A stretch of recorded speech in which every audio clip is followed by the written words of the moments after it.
Kami pernah di Pekanbaru, saya mau sholat tarawih, tiba-tiba imam besar udah mau masuk, tak jadi masuk ke depan karena ada ditengoknya orang Arab pakai jubah. Silakan masuk. Wah, masuk ke depan. Allahu Akbar, kata. Saya heran, kenapa panjang pula barnya ini? Waktu bangkit tuh Sami Allahu liman hamidah. Ada pula alifnya hamidah nih. Habis selesai saya tanya, Arab dari mana? Kampung Melayu, katanya. Oh, Arab kampung Melayu.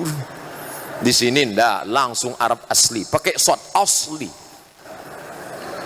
Bapak Ibu yang dimuliakan Allah Subhanahu wa taala, maka Pekanbaru, mohon maaf, mungkin orang kalau sudah menyebut di mana mau belajar Islam, Rokan Hulu tempatnya.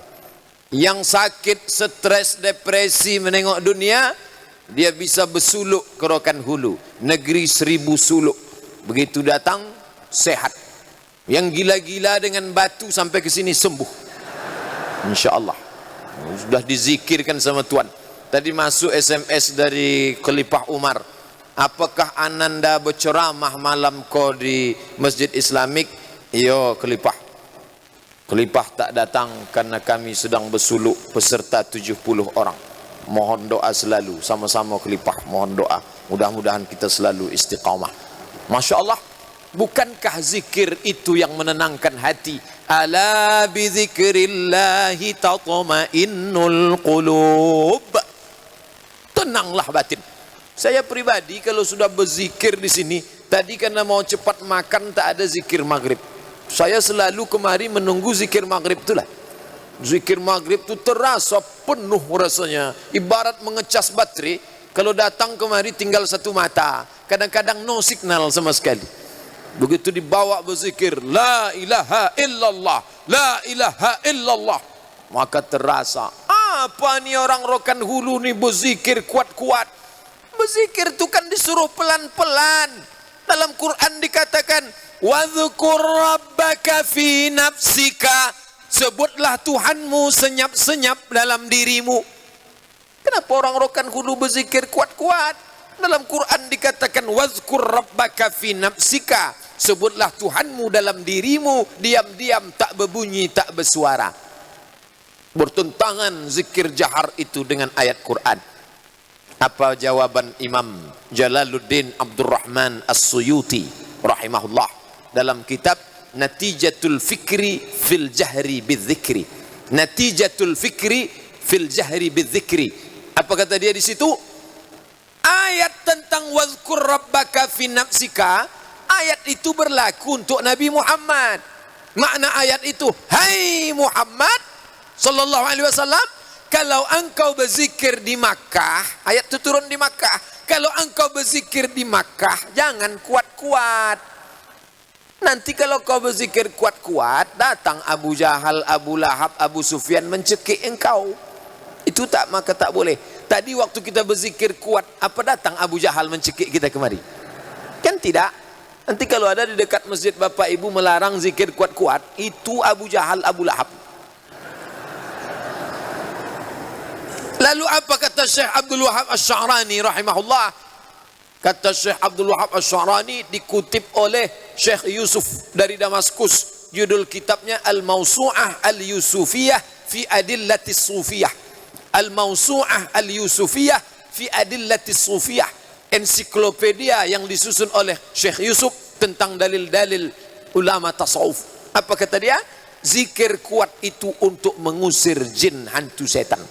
Sengaja dikuat-kuat. La ilaha illallah, la ilaha illallah. Lari, terbanglah hantu jin itu kuat. Makanya kalau ada orang kesurupan, zikirkan kuat-kuat ke telinganya. Udah saya zikirkan kuat-kuat, tak lari jinnya Pak Ustaz. Mungkin jin itu tak takut bukan karena la ilaha illallahnya, karena yang menzikirkan itu ulahnya 11-12 sama jin itu. Itu maka dia tak takut. Kata orang barat, bukan degannya, bukan pistolnya. Yang penting itu bukan pistolnya, tapi man behind the gun. Orang yang memainkan pistol itu. Pistolnya sama, ayat kursinya sama. Makanya Syekh Abdul Salam Bali yang menulis kitab As-Sarimul Battar, kitab ruqyah yang paling ampuh, ditulis ulama Saudi Arabia, namanya Syekh Abdul Salam Bali, ahli ruqyah. Kalau ada orang kerasukan jin di rumah tuh, dipanggil Syekh Abdul Salam Bali, belum lagi dia zikirkan, baru batuk saja dia di pintu, keluar jin. Takut jin itu sama dia. Itu jadi ini balik kepada keikhlasan orangnya, istiqomahnya dalam beramal, bulat tekadnya, mukhlishina lahuddin. Takut jin, hantu setan kepada dia. Inilah usaha kita di dalam rumah Allah ini, tak lain tak bukan adalah menyelamatkan umat ini dari berbagai macam kerusakan, karena salah satu yang mengembalikan kita itu adalah masjid. Bapak Ibu yang dimuliakan Allah Subhanahu wa taala, masjid-masjid itu Pak Ustadz kapan datangnya ornamen-ornamen tambahan? Itu datang belakangan. Dulu Bilal bin Abi Rabah azan di atas sotoh rumah. Naik dia ke atas rumah, dikumandangkannya azan. Hayya 'alas shalah ke kanan, hayya 'alal falah, dia ke kanan, keliling orang. Zaman sekarang muazzin tak lagi naik ke atas, orangnya di bawah, cukup mikrofonnya naik ke atas. Mikrofon. Ini malam ini kalau hitung-hitung amal soleh, amal jariah, amal siapa yang paling banyak? Bukan amal Abdul Somad. Amal siapa yang paling banyak? Bukan amal Pak Bupati, walaupun peran beliau besar. Amal yang paling banyak malam ini adalah amal Thomas Alva Edison. Kenapa Ustadz sebut-sebut Thomas Alva Edison di masjid? Ini rumah suci. Thomas Alva Edison itu tak bersunat, tak mandi wajib. Saya sebut-sebut nama dia itu di sini Pak Ustadz. Kita malam ini bisa nyaman. Nih kenapa nyaman? Tak ada satupun jamaah berkipas. Karena AC hidup. Kenapa kita bisa bertatap muka? Karena lampu hidup. Kenapa Ustadz Abdul Samad bisa tausiah di tengah orang ramai? Karena suaranya sampai. Kenapa suara ini sampai? Listrik. Siapa yang menemukan listrik? Thomas Alva Edison. Kalau begitu amal jariah yang paling banyak mengalir adalah amal Thomas Alva Edison. Kalau dia bersyahadat. Tapi kalau tak bersyahadat, maka amal itu kata Allah Ta'ala dalam Quran, faja'alnahu haba'am mansura, kami jadikan amalnya itu seperti debu yang ditiup angin. Tak bernilai amal di hadapan Allah. Amal banyak, ibadah baik, rajin, tapi kalau rusak akidah, maka tak diterima di hadapan Allah Subhanahu wa taala. Tak ada amal lebih banyak daripada Thomas Alva Edison, tapi dia tak bisa diselamatkan. Kenapa? Karena akidahnya rusak. Di mana diperbaiki akidah? Lagi-lagi di masjid. Mengkaji masalah akidah, khusus kajian akidah akhlak. Di sini tak laku kaji-kaji umum. Kajian khusus tafsir Dr. Mustafa Umar. Kajian khusus fikih Dr. Mawardi Muhammad Saleh. Kajian akidah akhlak didatangkan khusus Ustadz Nur Hadi Husain. Ini khusus mengkaji akhlak, akidah diluruskan, jangan sampai bercampur dengan yang lain. Allah Ta'ala tak menerima umat Muhammad yang berbagi kepada selain Allah Subhanahu Wa Ta'ala. Tak diterima amal selain daripada jalan yang dibawa Muhammad Sallallahu Alaihi Wasallam. Makanya kata Allah, wa may yabtaghi ghairal islami dina, siapa yang mencari jalan selain daripada jalan Islam, falan yuqbala minhu, maka dia tak akan diterima. Wa huwa fil akhirati minal khasirin, di akhirat dia akan termasuk orang-orang yang rugi. Beberapa tahun belakangan ini sudah mulai banyak orang tua yang peduli pada agama. Gelisah, ternyata alat telekomunikasi canggih, laptop, mobil, HP, multimedia, internet, satu sisi menggembirakan orang tua, tapi satu sisi menyusahkan hati orang tua. Tak satu dua telepon masuk ke saya, Pak Ustadz, anak saya ini saya masukkan kemana?